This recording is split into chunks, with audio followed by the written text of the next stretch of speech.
I'm standing in a parking lot on Chicago's South Side. February. Cold enough to see my breath.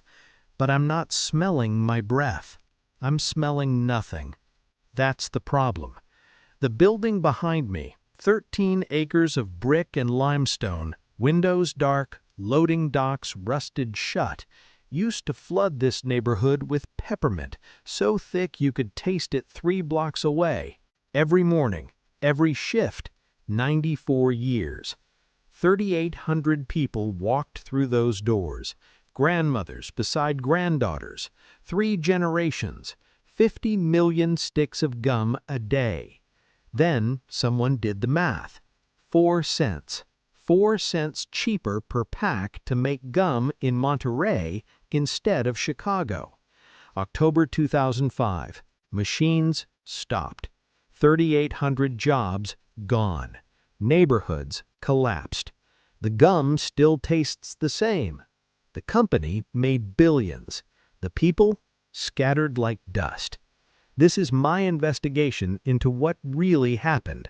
Not the press release, not the corporate narrative, the real story. Let me show you what 4 cents actually costs. Documentary film. I start my investigation where all good investigations start, with the people who remember. Maria Gonzalez is 71 years old. She worked the wrapping line at Wrigley for 43 years. When I meet her in her kitchen in Pilsen, 3 miles from the factory that's been dead for 2 decades, the first thing she says is, "You want to know about the smell." Not a question, a statement. Everyone asks about the smell. She makes me coffee, strong, sweet. While it brews, she tells me something I didn't expect.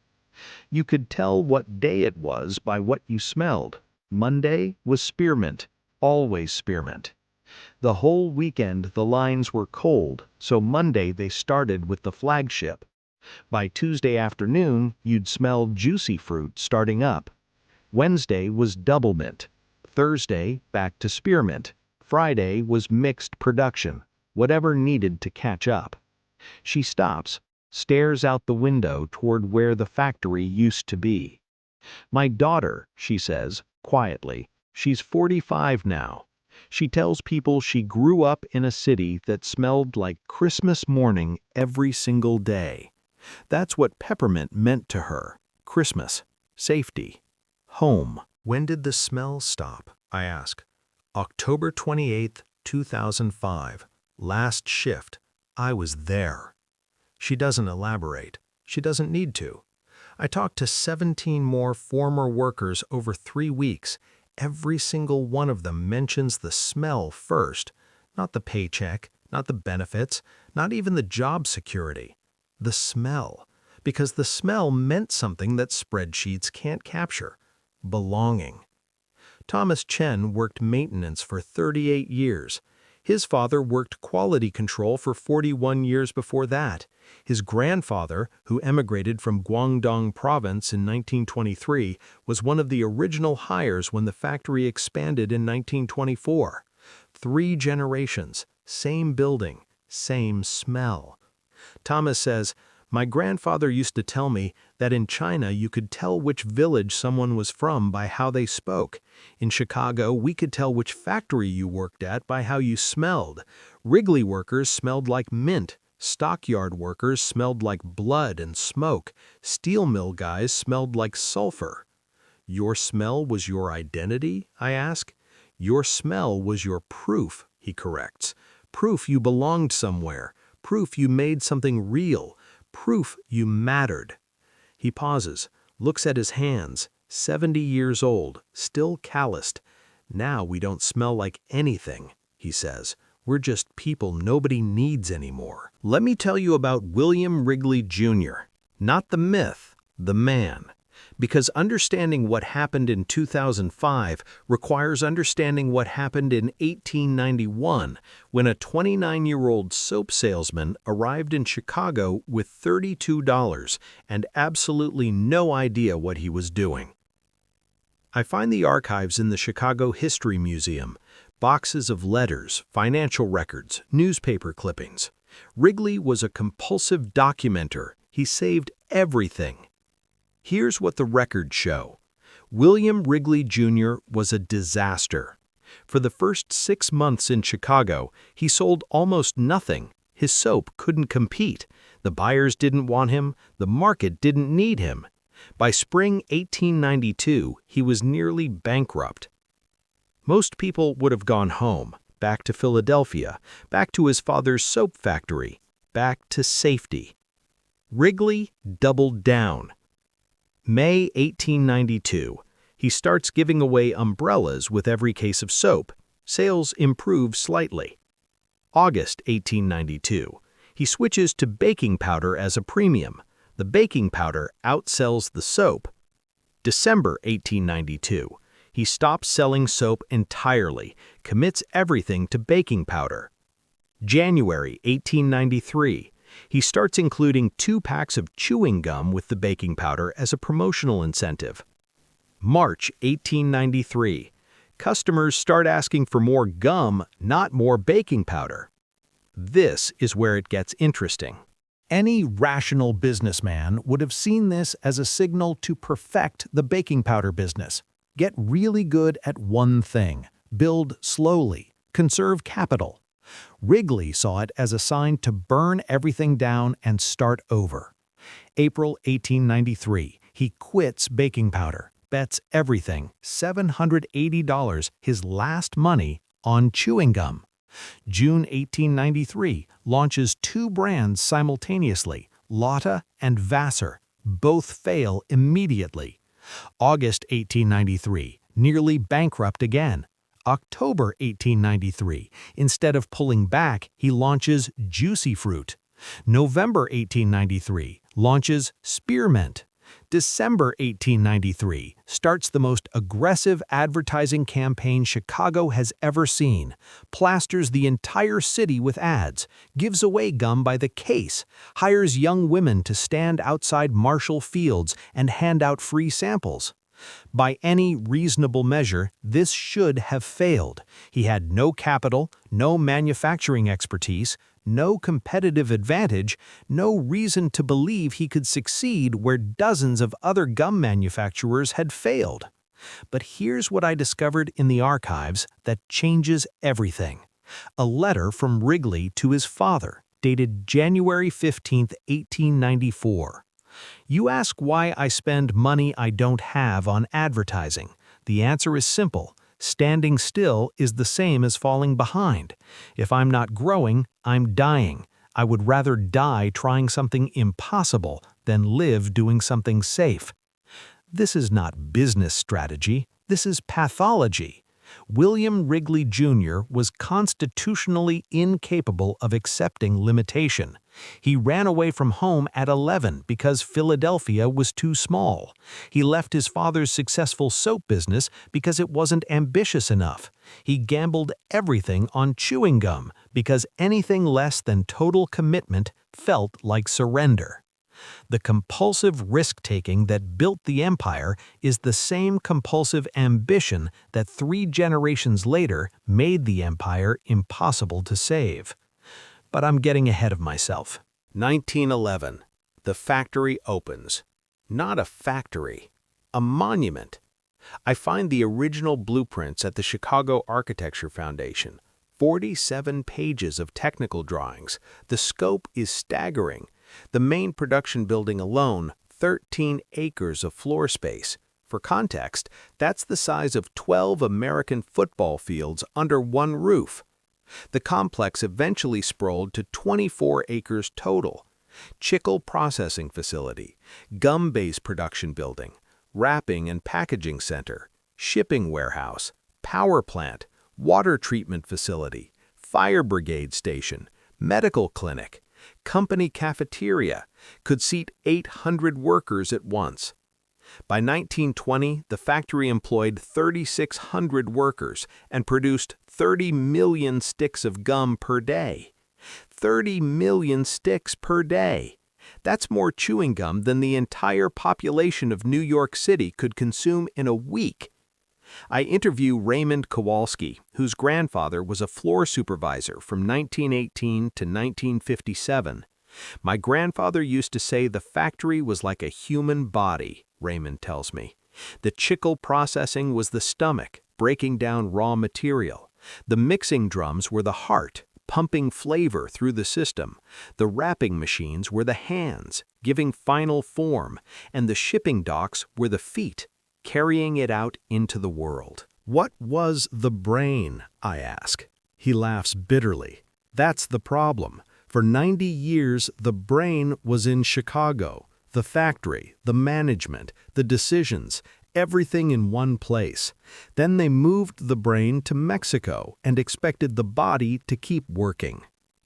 The factory wasn't just big, it was vertically integrated in ways modern manufacturers would find impossible. Chicle arrived by rail directly from plantations in Yucatan. Wrigley owned stakes in the plantations to guarantee supply. The raw chicle was processed on-site, heated, cleaned, filtered, turned into gum base in enormous copper kettles. The base was mixed with sugar, corn syrup, and flavor oils in rotating drums the size of small cars. The mixture was extruded into sheets, cut into strips, cut into sticks. Machines wrapped each stick, machines designed by Wrigley engineers because nothing on the market was fast enough. Boxes were assembled, packed, sealed, loaded onto trucks that left every 15 minutes around the clock. The factory had its own electrical grid, its own water purification system, its own repair shops, its own everything. It was a complete ecosystem, self-contained, self-sufficient. And that's exactly what made it obsolete. Here's something I discovered that changes how I understand this entire story. Wrigley had a deal with Chicago. Not a legal contract, not a written agreement, an understanding built over 4 generations. The deal was simple. Wrigley provides stable employment. Workers provide loyalty and skill. The neighborhood provides housing, schools, infrastructure. The city provides workforce, transportation, services. Everyone benefits, everyone wins. For 90 years, this worked perfectly. I find evidence of this deal everywhere once I start looking for it. The Catholic churches in back of the yards in Pilsen adjusted mass schedules to accommodate shift workers. 3 services on Sunday, early for night shift coming off, mid-morning for day shift before work, evening for swing shift. The Chicago Public Schools in Brighton Park structured their academic calendar around factory hiring. June graduates could apply for summer temporary positions that often became permanent. The diner on 35th and Ashland served breakfast at 6 a.m. for day shift, lunch at 2 p.m. for swing shift, dinner at 10 p.m. for night shift. The entire neighborhood synchronized itself to the rhythm of the factory. Maria Gonzalez tells me, when I was pregnant with my first daughter, the priest at St. Adalbert's asked me what shift I worked. I said second shift, 2 p.m. to 10 p.m. He scheduled my baptism for 11 a.m. on Sunday so I wouldn't have to miss work. That's how it was. The factory wasn't just where you worked, it was the center of everything. I ask her, did you ever worry the factory would close? She looks at me like I've asked if she ever worried the sun wouldn't rise. Close? Why would it close? My mother worked there, my aunt worked there, my cousin's husband worked there. The factory was like the church, it was just there, forever. This is what economists call social embeddedness. The factory wasn't just an economic entity, it was woven into the identity, structure, and daily functioning of multiple communities. Which makes what happened next not just an economic decision, but a betrayal of something much deeper. Documentary film. 1929. The stock market crashes. The Great Depression begins. Industrial production falls 50%. Unemployment hits 25%. Luxury goods evaporate. Chewing gum, pure discretionary spending, literally something you chew and throw away, should have been one of the first casualties. Philip K. Wrigley, William's son, now running the company, does something that looks absolutely insane. He doubles the advertising budget. I find the board meeting minutes from December 1929. Several directors argued strenuously against this decision. One director, whose name is redacted but whose argument is preserved, wrote, "In a time of economic catastrophe, maintaining advertising spend is reasonable. Doubling it borders on fiduciary negligence. Our shareholders are losing money in every other investment. We cannot gamble their remaining capital on advertising chewing gum when millions are unemployed." Philip Wrigley's response, recorded in the minutes, "Our competitors are pulling back because they're afraid. Fear is an opportunity. When everyone else goes silent, we become the only voice customers hear. When the economy recovers, and it will recover, we will own the market." The stock market crashes. The Great Depression begins. Industrial production falls 50%. Unemployment hits 25%. Luxury goods evaporate. Chewing gum, pure discretionary spending, literally something you chew and throw away, should have been one of the first casualties. Philip K. Wrigley, William's son now running the company, does something that looks absolutely insane. He doubles the advertising budget. I find the board meeting minutes from December 1929. Several directors argued strenuously against this decision. One director, whose name is redacted but whose argument is preserved, wrote, "In a time of economic catastrophe, maintaining advertising spend is reasonable. Doubling it borders on fiduciary negligence. Our shareholders are losing money in every other investment. We cannot gamble their remaining capital on advertising chewing gum when millions are unemployed." Philip Wrigley's response, recorded in the minutes, "Our competitors are pulling back because they're afraid. Fear is an opportunity. When everyone else goes silent, we become the only voice customers hear. When the economy recovers, and it will recover, we will own the market." Why? She said Mr. Philip Wrigley believed that a company had obligations beyond profit, that if you took from a community during good times, you had a duty to give back during bad times. I find a memo from Philip Wrigley to factory managers dated March 1932. "Every person we employ is someone who can feed their family. Every family we support is one more household that survives this catastrophe. We are not just making gum, we are maintaining hope. Act accordingly." This is why the 2005 closure hurt so much, because there was precedent, proof that a company could choose community over profit margins, evidence that loyalty could run both directions. When Wrigley abandoned Chicago in 2005, it wasn't because the company had no choice, it was because the people making the decision had different values than Philip Wrigley did in 1932. The math was different, but more fundamentally, the philosophy was different. And that's what broke the deal. Now we get to the part that still keeps me up at night. I obtained internal Wrigley financial documents through a former executive who spoke on condition of anonymity. These documents, dated between 2001 and 2004, show exactly how the decision to close Chicago was made.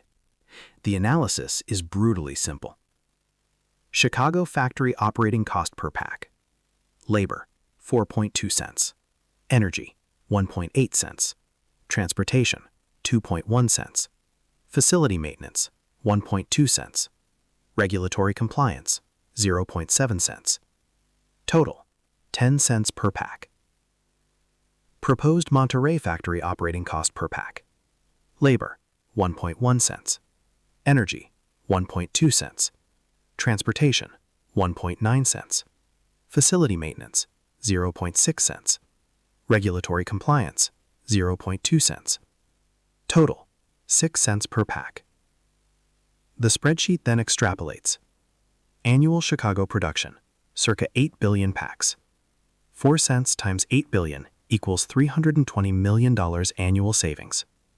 Net present value over 10 years, $2.1 billion. From a purely financial perspective, this is a no-brainer. You save $320 million per year. You make shareholders $2.1 billion richer. You optimize the supply chain. You become more competitive. You do what every MBA textbook says you should do. But here's what the spreadsheet doesn't show, what it can't show. Cost of 3,800 lost jobs.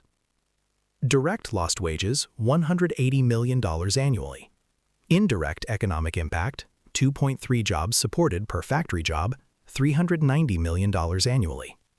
Lost local tax revenue, $42 million annually. Lost consumer spending in affected neighborhoods, $215 million annually.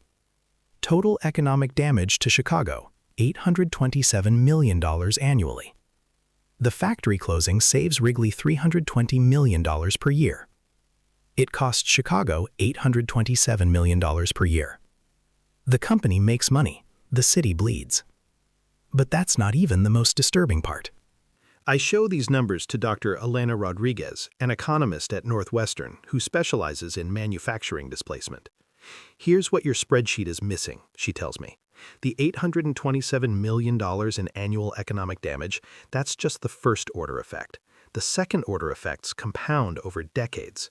She explains, when 3,800 middle-class jobs disappear, property values decline. Who wants to buy a house near an abandoned factory?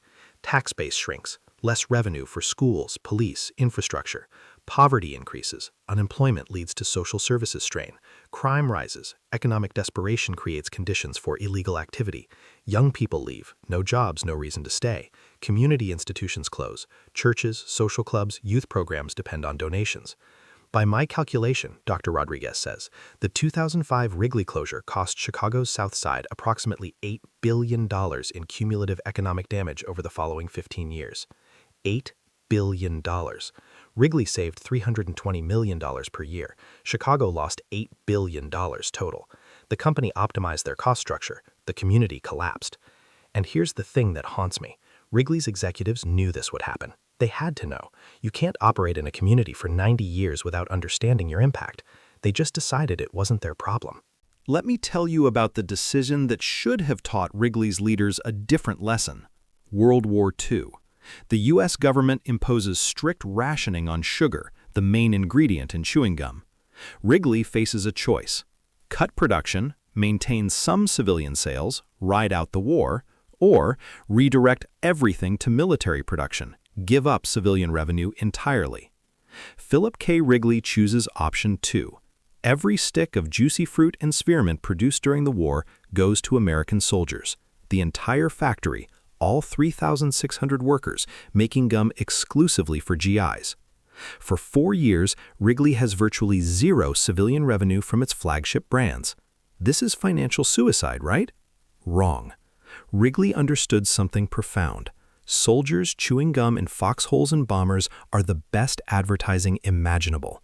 When the war ends and those soldiers come home, they'll remember the gum that was with them through hell. And they did. When civilian production resumed in 1946, pent-up demand was astronomical. Every American service member associated Wrigley with comfort, normalcy, home. Sales exploded. By 1950, factory employment, 4,200 workers. Daily production, 70 million sticks. Market share, 45%. This is the lesson Wrigley learned from World War II. Long-term brand loyalty is worth more than short-term profit. So here's my question. Why didn't this lesson apply in 2005? The Chicago factory was Wrigley's brand identity.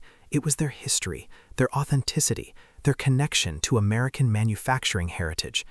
Closing Chicago for a 4-cent cost advantage was the exact opposite of the WW2 strategy.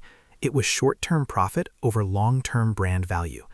I ask my anonymous executive source, did anyone in leadership bring this up? Did anyone argue that maintaining the Chicago factory was worth the premium cost because of brand value? One person did, he finally says. A VP of marketing. She made a presentation to the executive committee in 2003, showing that Made in Chicago had measurable brand equity. She estimated it was worth approximately 1.5 cents per pack in consumer willingness to pay premium prices. What happened to her argument? The CFO responded that 1.5 cents of brand equity didn't offset 4 cents of cost disadvantage. The net was still negative 2.5 cents. From a shareholder value perspective, closing Chicago was still the correct decision. And the VP's response? She didn't have one. You can't argue with a spreadsheet. October 28th, 10 p.m. The final production run ends. I wasn't there, but I've talked to 7 people who were. Everyone tells me the same thing, the silence. Thomas Chen, maintenance worker. When the machines stopped, there was this moment, maybe 5 seconds, where nobody moved. We'd heard those machines running for decades, 30 years for me, 41 for my dad, 53 for my grandfather. The sound was like breathing. You stopped noticing it, and then it stopped. And the silence was louder than the machines had ever been. Maria Gonzalez, wrapping line. I kept waiting for someone to say something, a speech maybe, some recognition of what was ending. But the shift supervisor just said, "Okay, clock out. Leave your badges at the desk." That was it. 94 years, ended with clock out. My cousin was there, worked quality control. He told me people were crying, not loud, just quietly wiping tears while they packed their toolboxes. Grown men who'd worked that floor for 30 years, women who'd raised families on Wrigley paychecks, all crying. And management wasn't even there. They'd sent the shift supervisor to turn off the lights. My aunt, she was there for the last shift, she said the worst part was walking out through the parking lot. Thousands of cars had parked there over the years. Families, generations. That night, just a few dozen vehicles, and she knew she'd never park there again. She said it felt like leaving a funeral, except there was no body, just absence. I obtained a copy of the shift supervisor's log from that night. The final entry, written at 10:47 p.m. All production equipment shut down. All workers cleared facility. All lights extinguished except emergency lighting. Building secured. End of log. That's how 94 years ends, with a checklist. The factory closed October 28, 2005. 6 months later, the diner on 35th and Ashland closed. The owner, whose father had run it since 1947, said there was no point staying open when the workers who'd eaten there every shift were gone. 8 months later, St. Adalbert's Catholic Church announced it was consolidating with another parish. Attendance had dropped 40%. Donations were down 60%. The archdiocese said the church was no longer financially viable. 11 months later, 3 local groceries closed within 2 weeks of each other. This is how neighborhoods die. Not all at once. Slowly. One business at a time. One family moving away at a time. One empty building at a time. I walked the area in winter 2024. 19 years after the closing. What I see, boarded up storefronts, approximately 30% of retail spaces empty, closed schools, 2 elementary schools shuttered, students redistributed. The church where 3 generations of Wrigley workers were baptized, married, and buried, now a community center. Houses with for sale signs that have faded in the sun. The diner, now a pawn shop. The factory itself, still standing, windows dark, loading docks chained. The landmark designation from 2015 means it can't be demolished, but preservation doesn't mean revival. It just means the corpse stays visible. I meet Roberto Martinez at his small store, the only business within 3 blocks of the factory that's still operating. "Why do you stay?" I ask. "Where would I go? I'm 68. This store was my father's. My grandfather worked at Wrigley.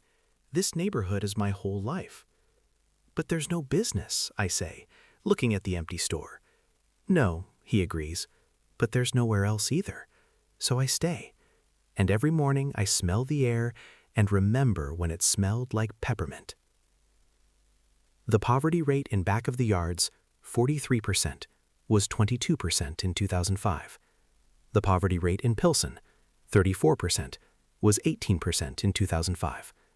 Brighton Park held steady, but lost 18% of its population. The study I mentioned earlier estimated each Wrigley job supported 2.3 additional jobs. That means 3,800 direct jobs created approximately 8,740 indirect jobs. Total jobs lost, 12,540. That's not operational efficiency.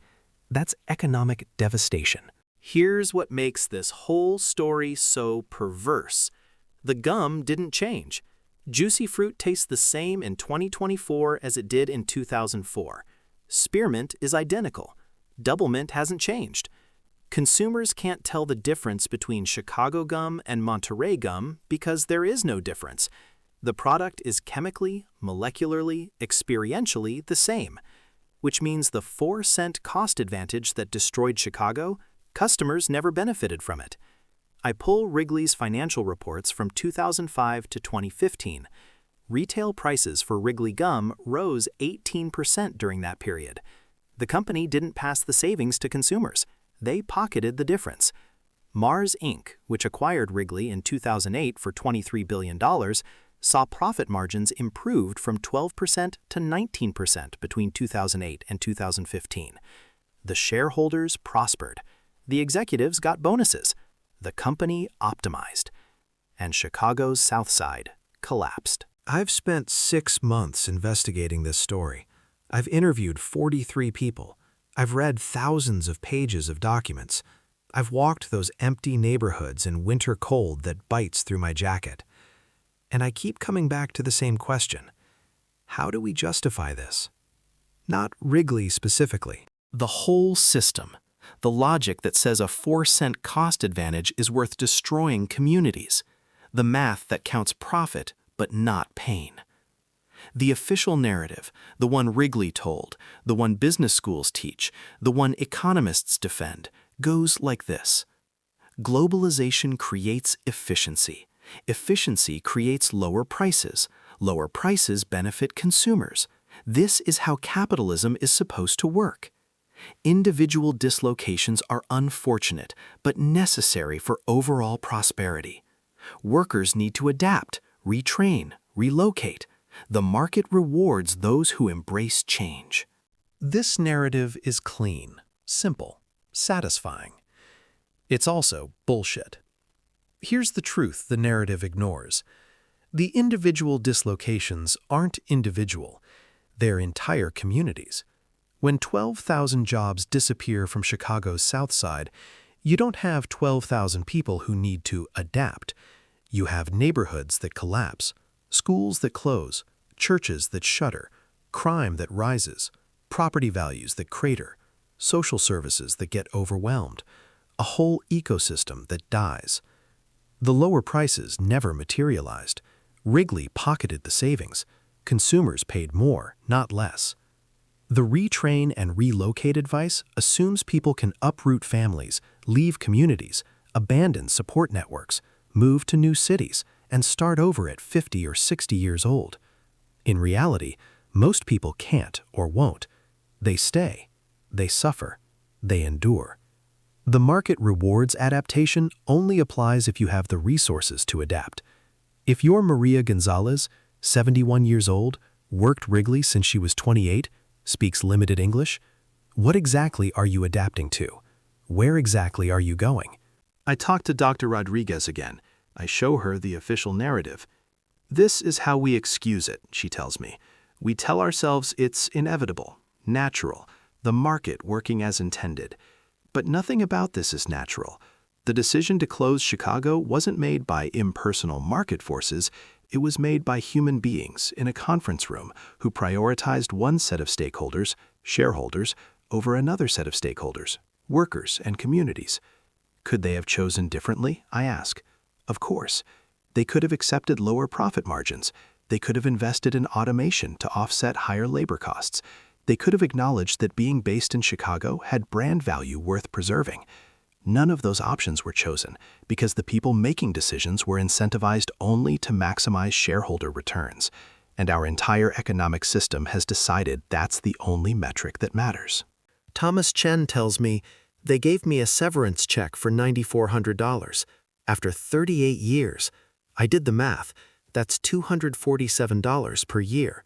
That's what my loyalty was worth, $247 per year. Maria Gonzalez tells me I had to retire early, take Social Security at 62 instead of 66. That costs me $400 per month for the rest of my life, forever, because of one decision in one conference room by people who never met me. Dorothy Washington tells me, my aunt used to say, I make the gum that makes America smile. That's what she'd tell her granddaughters. She was proud. After they closed, she never said that again. She'd just say, I used to work. Past tense. Like she died. This is what 4 cents bought. I started this investigation standing in an empty parking lot, smelling nothing where peppermint used to be. I end it in the Chicago History Museum, looking at a display about Wrigley. There's a photograph from 1925, William Wrigley Jr. standing in front of his factory. Behind him, the enormous brick building, smokestacks rising, workers visible in the windows. The caption reads, William Wrigley Jr. built an empire on the belief that quality and persistence would always prevail.